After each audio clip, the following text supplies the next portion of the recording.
welcome everybody to this episode of Walking Between Shadows. We're your host. I'm Ben. I'm Taryn.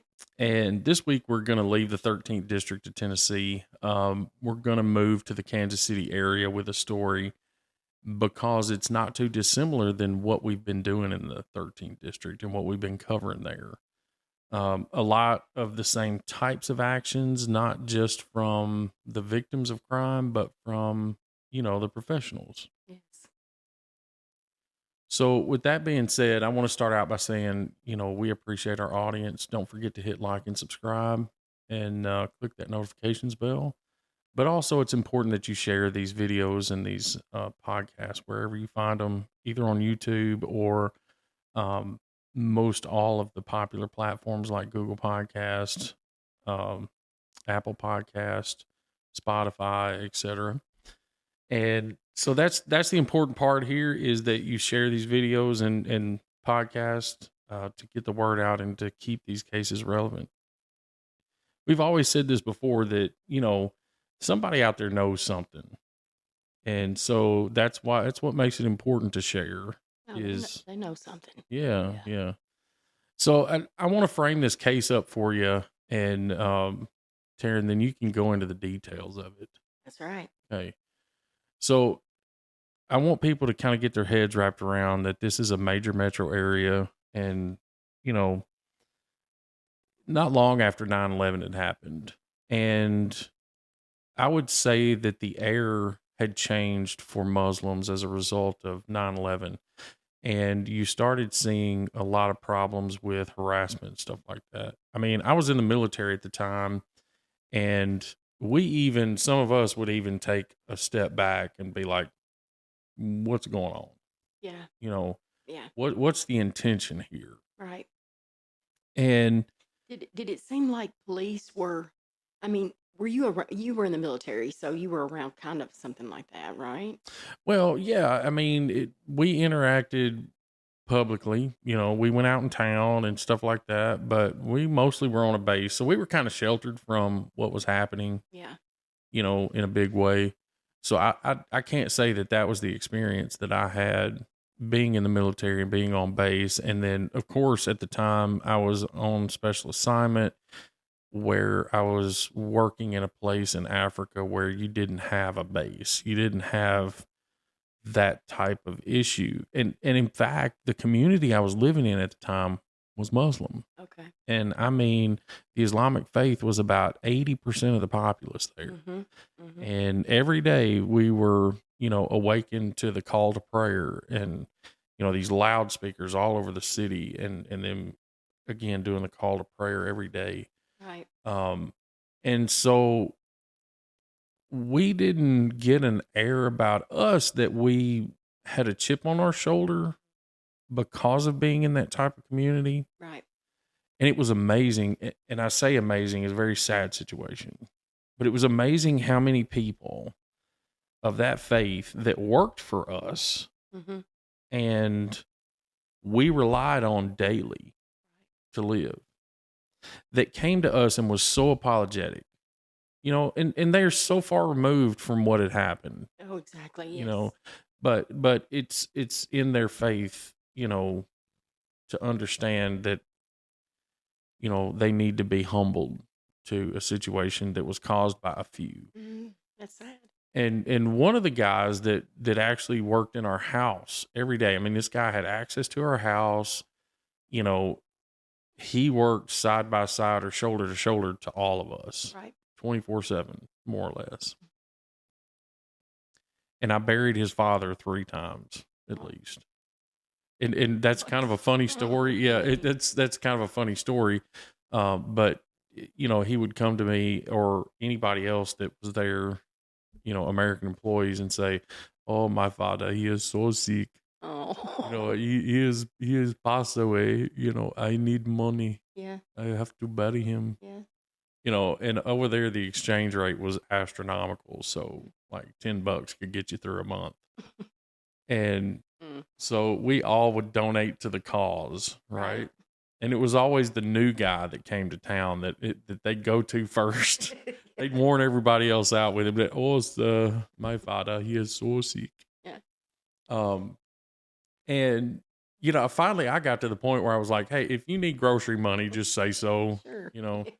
But I can't tell you how many babies I paid for being birthed, how many, family members I paid for being buried, Yeah. Or gas money or whatever, Sure.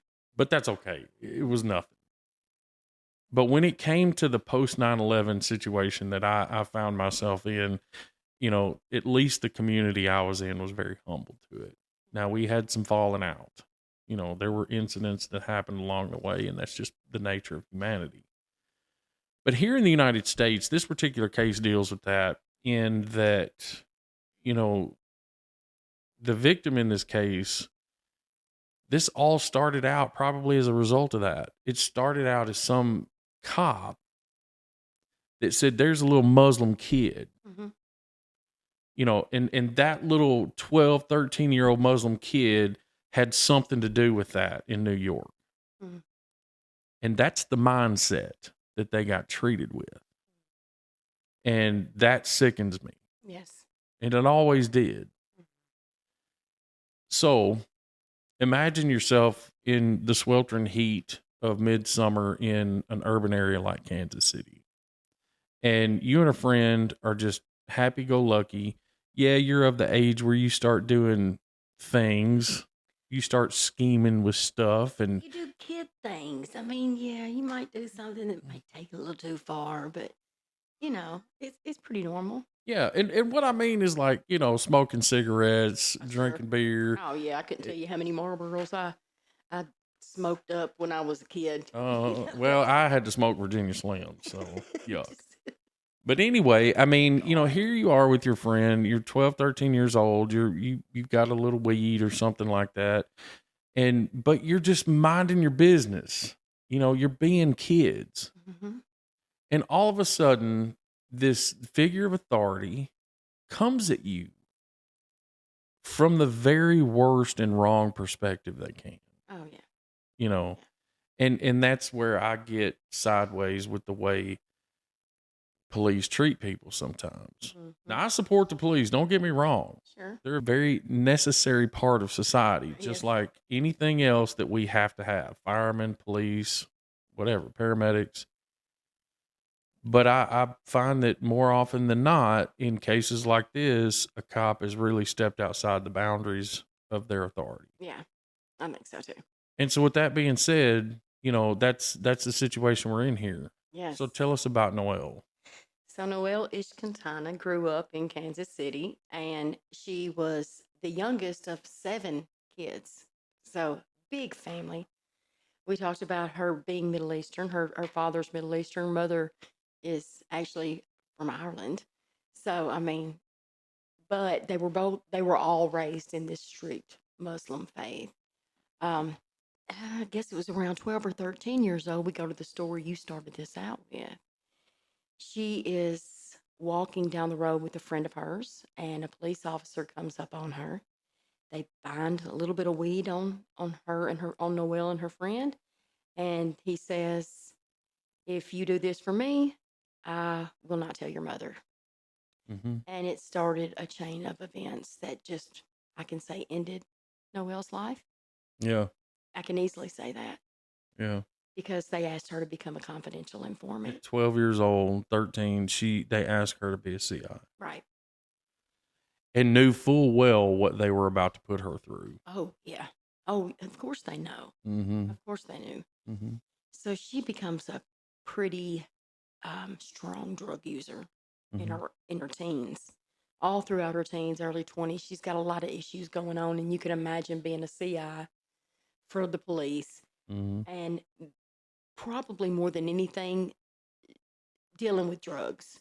You know, I think that's pretty much the only thing they have to deal with is drugs. Yeah. So she was doing them, and she was given permission to do them. And not only was she given permission, Mm-hmm. that was her lifestyle. So I mean, there was a lot going on. Well, and this or these officers convinced her not to tell her mother. Right.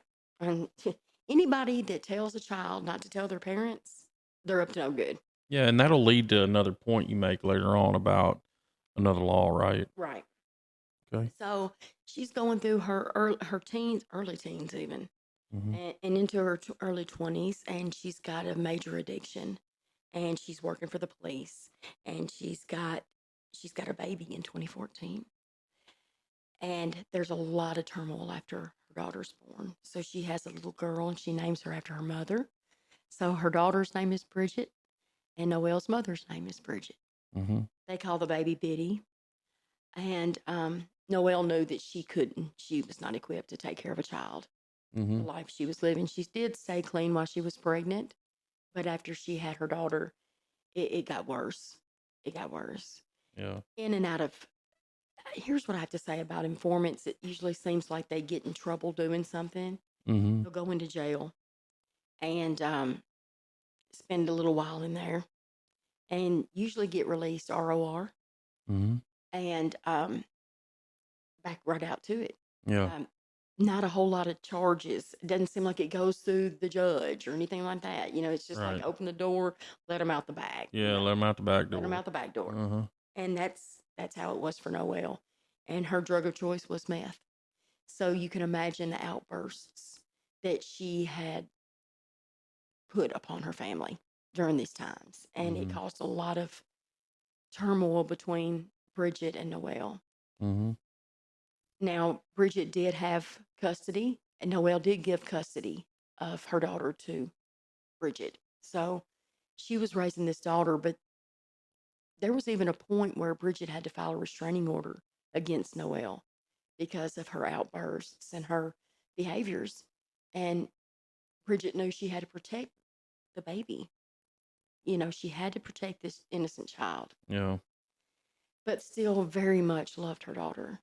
Mhm. And that seems to be anyone that has a child that's involved with addiction. These parents go to the end of the earth to try to save their child.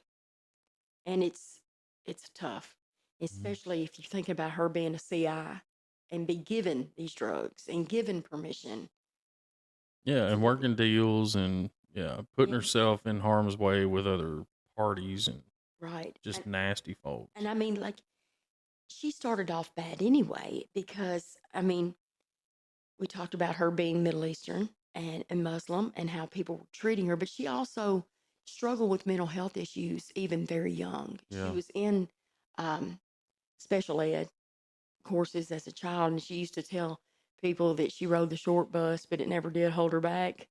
So, yeah. And, these things about her, like I have gotten to know Noelle over the past couple of weeks researching this, and Mhm. um, I love her. I think she had a very hard life Mhm. and not much softness.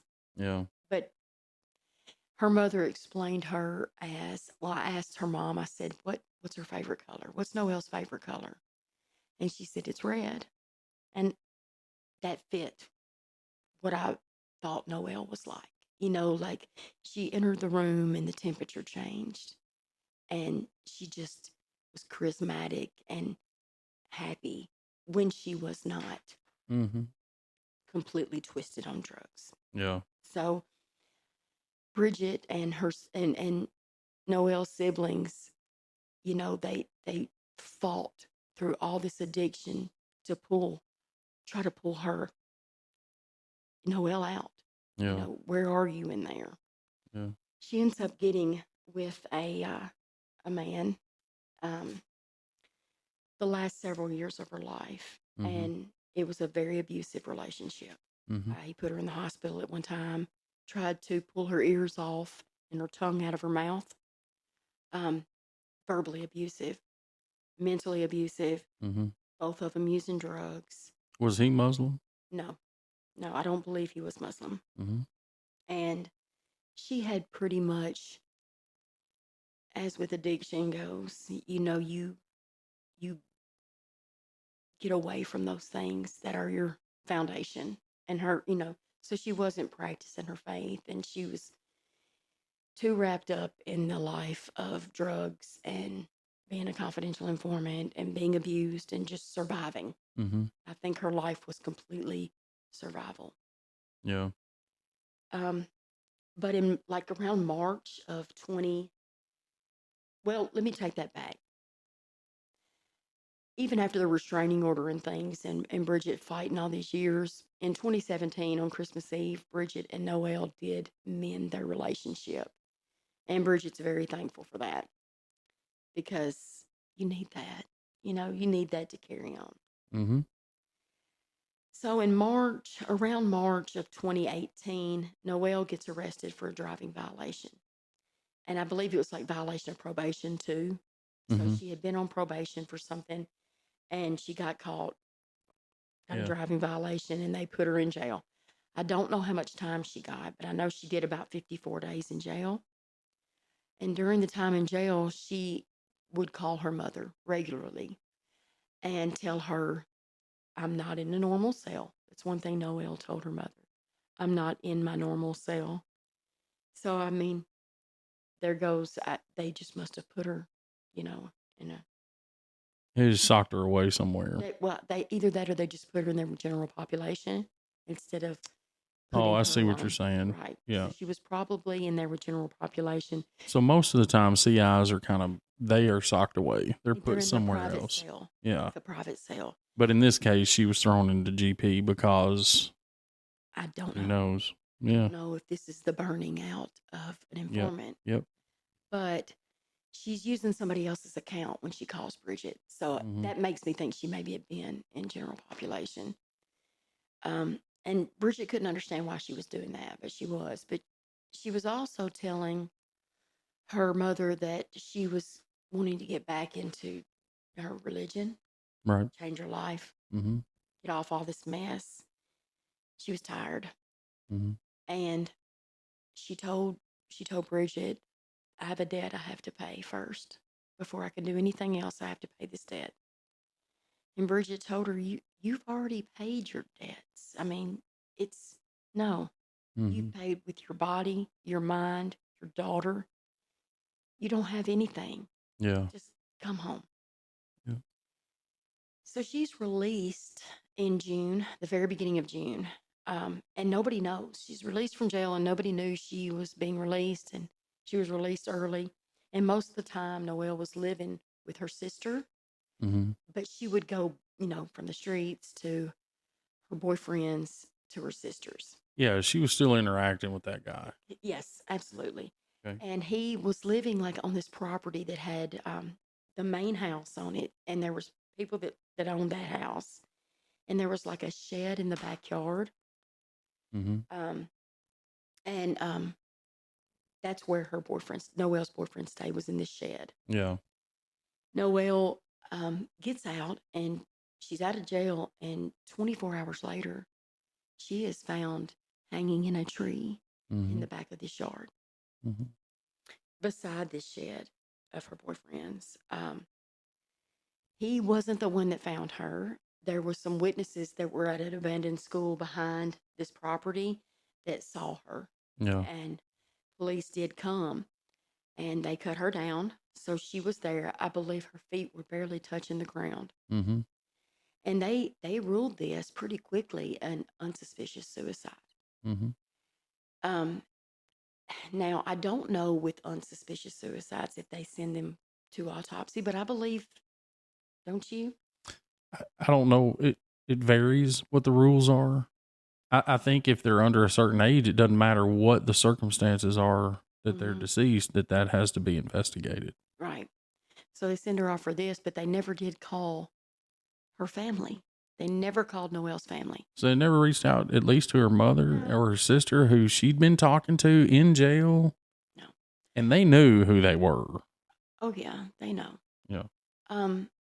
But the boyfriend, Noelle's boyfriend, did call the family and leave voicemails, Mm-hmm. crazy voicemails, Mm-hmm. scary voicemails. He said the first voicemail was like, they killed her, my baby's dead. They shot her up with ketamine. So Bridget and Noelle's family are looking for her, calling and trying to find what's going on. Is her boyfriend just messed up right now? Did she even get released from jail? So they call the jail, they call the hospitals. Finally, they called the morgue. Mm-hmm. Now I'm wondering if they called police during this time, I'm sure they and did. they I just didn't mean, tell them. Okay. That's one of the points we're making here. Potentially, we don't know what that truth is, but Right. could be. So they did not call, and she calls the morgue, and the morgue has to be the ones to tell Noelle's mother that they have her there. Yeah. That I can't imagine. I mean, I can't imagine. Well, I mean, that goes back to what I mentioned earlier. You know, the police force is there to serve and protect, and I wouldn't think that Bridget wouldn't call the police. So here's my question. And the morgue did give, so my question is, was she not sent off for an autopsy? If she was at the morgue when they called, Yeah, I don't know. it makes me feel like they didn't do an autopsy. Mm-hmm. Now, in the Muslim faith, um, they do a ceremony at a family member's when they decease that they it's called body washing, Yeah. and they just clean the whole body, right? I mean, Mm-hmm. they start at the feet and the Well, women. there's a process to the whole thing, right? Mhm. And it's done by family and friends, or just family. Usually, the community has someone designated to organize who is going to participate in that ceremony. Or And women it's, from the mosque will come and do yeah, that, right? yeah. And it's supposed to happen within 24 hours of your passing. So, um, again, going back to some of my experiences overseas, we had a very tragic incident that happened in Africa where a school bus from the American school, which for those that don't understand that, when there's an embassy present in a foreign country, there's usually a school for the kids of the staff of the embassy. And in our case, the American school would allow kids from other embassies of other nations to come and attend the American school. Okay. And in this particular case, these kids went on a field trip that was a few hours away in a bus. And I think there were about 30 of them, kids and chaperones and the bus driver and everybody. I think it was about 30. But in this case, one of the kids that died as a result of the accident was the son of the ambassador of Morocco Mhm. to this foreign country that I was working in. I just remember hearing that that child was to be buried by sundown of that day. Really. And they were Yeah. doing the body washing ceremony. Yeah, they did a body washing ceremony, and basically what it entails is an odd number of applications of clean water and basic soap to the body Mm-hmm. and rinsing it until the water runs clean. Okay, so but it's an odd number. Mm-hmm. You do it 3, 5, 7, Mm-hmm.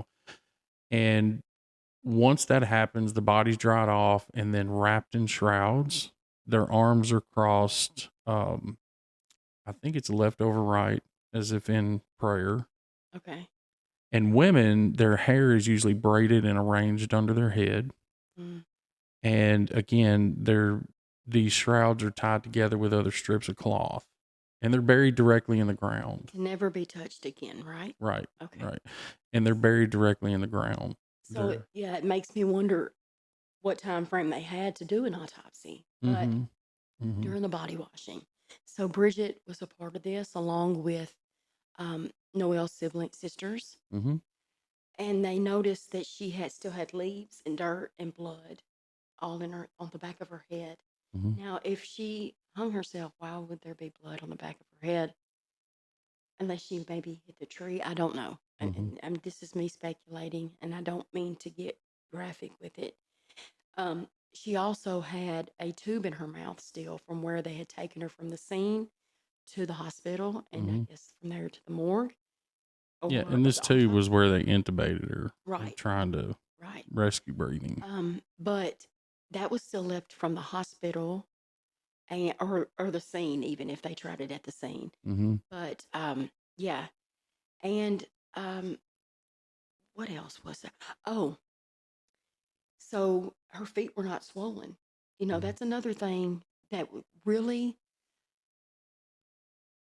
is a sign of someone hanging themselves. Mm-hmm.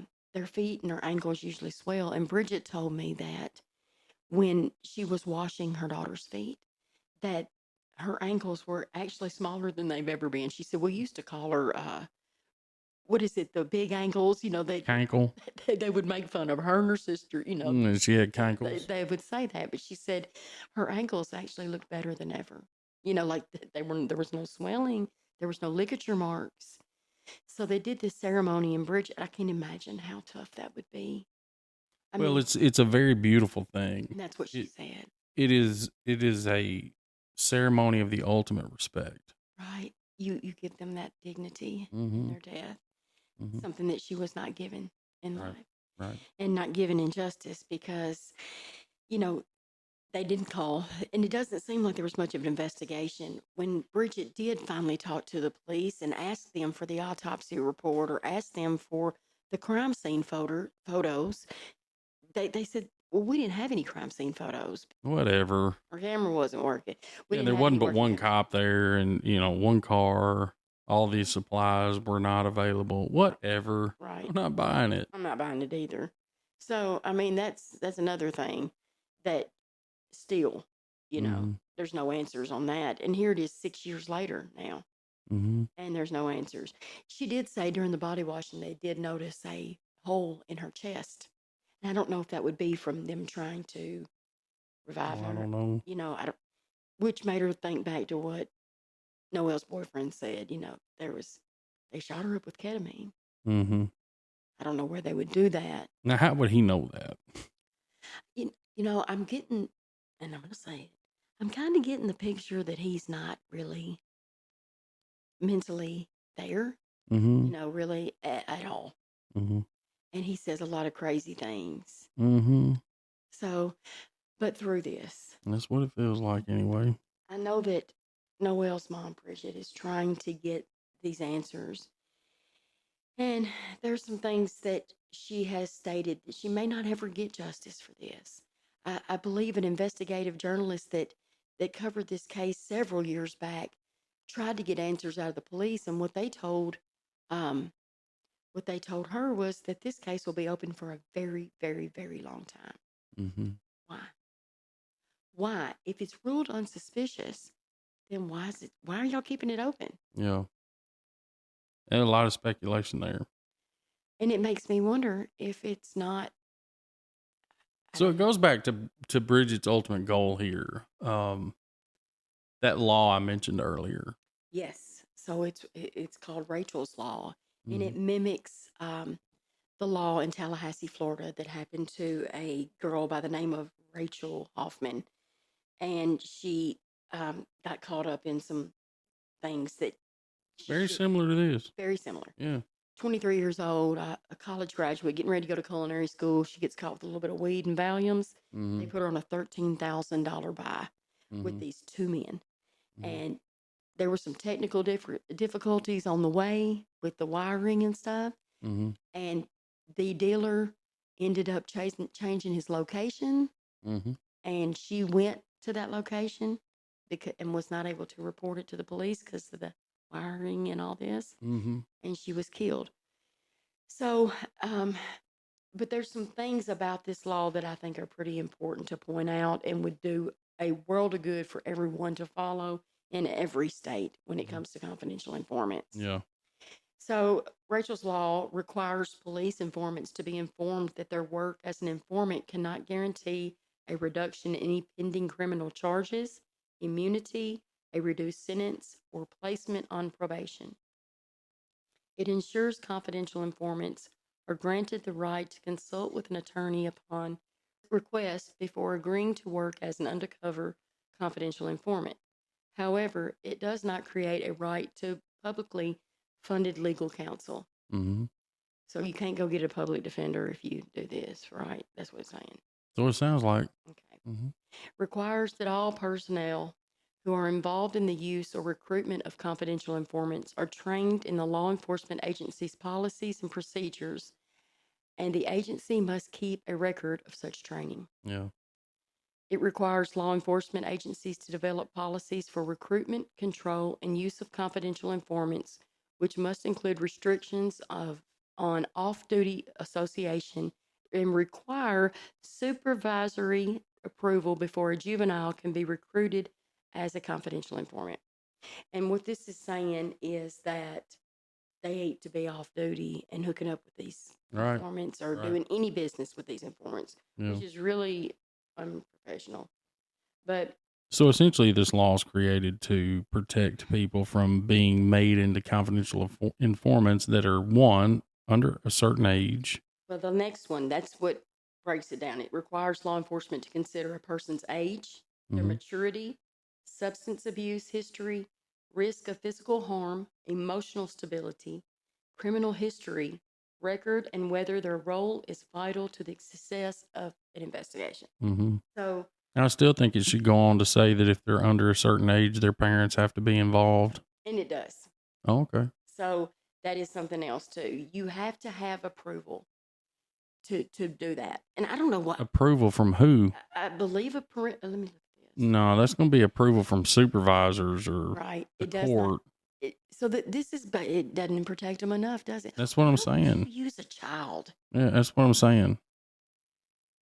It limits access to confidential informant records within a law enforcement agency to those who need to review the records or have been required by court to do so, Mm-hmm. and enforces a record to be kept of each person who views them. Yeah. So, I mean, it needs to happen. Well, essentially, that's what we're looking at is, the creation of Noel's law for the state of Missouri. Yeah. Yes. Something's better than nothing in this case, and at least they've gone that far. Right. And that should exist in every state. It should exist in every state. Now, I know most states have followed suit with this. Mm-hmm. I believe like 20 something, Mm-hmm. but it doesn't seem like anything's done here in Missouri. Mm-hmm. But another thing about this that Noelle's mom pointed out to me is that there should be an investigation. There Mm-hmm. should be an investigation where there's a history of domestic violence Mm-hmm. in this relationship. She was found on this property, right, with someone that tried to harm her many times. So, I mean, there absolutely should, that to me is very suspicious. It's not unsuspicious at all. It's very suspicious the way she Mm-hmm. was found. Even one law enforcement said to Bridget at one point about the way they found her in this tree. Mm-hmm. They said, "Your daughter wasn't too bright, was she?" Well, she was bright enough for you to let her work for you and bring you money. Mm-hmm. So yeah, that's a lot. That's another thing she brought to my attention, and that every single crime scene investigative team should have cameras. Mm-hmm. I mean that's ridiculous. Yep. I ain't buying it though. It's just something easy to be excused. Like we didn't have the capacity to do it. Okay. So again, I honestly think that if for nothing else, people should share this video to maybe help Missouri understand or make those changes. Create this law for the state of Missouri. Yeah. So, And instead, I mean, here Noelle has a daughter here, yeah. and a mother and siblings and family that just love her and miss her, and just want some answers. Yeah. They deserve those answers. Yeah. Well, it's a very sad story, and that's part of the reason we tell it, to keep it relevant. And I just want to say, to all of them, we sympathize with what you're going through here. And with that being said, I want to remind everybody to like and share these videos that we put out there for this reason. Subscribe to the channel wherever you find it. If it's on YouTube or if it's on one of the podcast outlets like Apple Podcasts, Google Podcasts, Spotify. It's important to share because, like we said earlier, somebody may hear it and remember something. Yes. Yes. And I hope that it gets in some people's heads that her life is just as important as anybody else's, Mm, and she deserves some dignity mm-hmm. in her death. Yep. Well, again, we appreciate our audience for participating, and we got something new coming on. Yeah. So we finally gotten to the point where we can allow membership to our channel. Yes. So go on there, go on YouTube and check out our new membership area, and bear with us. We're learning as We're we learning. go. I think we do like So, shout outs and yeah, things, merch. I don't, not merch yet, but lives and stuff lives like and things that. like that. Yeah. Live chats. Yeah. So bear with us. We're learning it. I mean, quite literally, it starts with this episode. But go on there and check that out. Again, become part of the community, because it's banding together as a community that keeps us strong when we put these messages out, and so that we continue to try to find answers for these families with their lost and loved ones. But we hope to see you again soon, and we appreciate it. Yes. So take care. We'll see you again. Bye.